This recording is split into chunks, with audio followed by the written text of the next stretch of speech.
Orutindo oru nuruza kuba n'urunywanisa town council ya Nyahuka hamwe n'egombora ya Mirambo mu district ya Bundibugyo. It is a great milestone in the district. The project is fully supported by government of Uganda, and it has been captured in our development plans in the environment first. So by the time the district requested for support, the ministry was constrained and were not able to intervene immediately. Orutindo runo tusebirire muno nkabataka kandi kabantu ba Bundibugyo abo kuba tutaha nturugonza kubaho.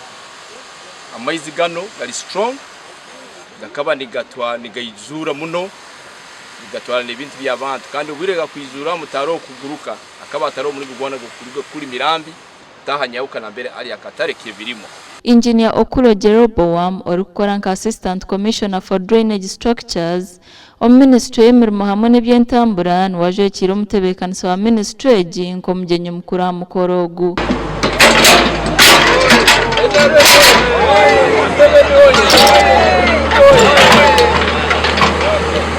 And as you can see here, Nyahuka is a beehive of activity, and farmers in this area grow cocoa. Now with this bottleneck, it has been difficult for them to move their merchandise to the market.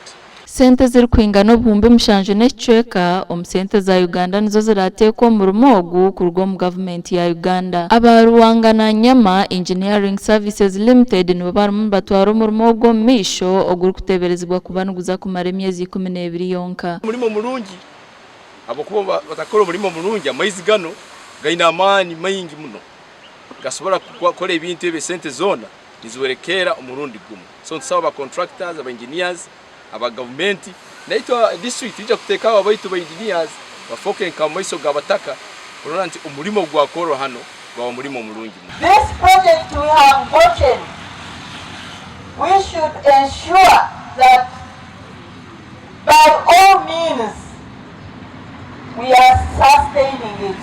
We are putting ways to ensure that the project is sustained. Wilfred Keratin or chairman wa town council ya Nyahuka tenderize government abufuteka Orutindo oru agumize ntiza kuhere byentambura y'abantu mu district eji. This bridge has added enough value to the plots in those areas. Formerly, the plot in those areas would cost 5 to 6 million, but as I talk now, the plot has gone to 40, 50 million. Amakuru agasha kwa Ndyamusiimanta.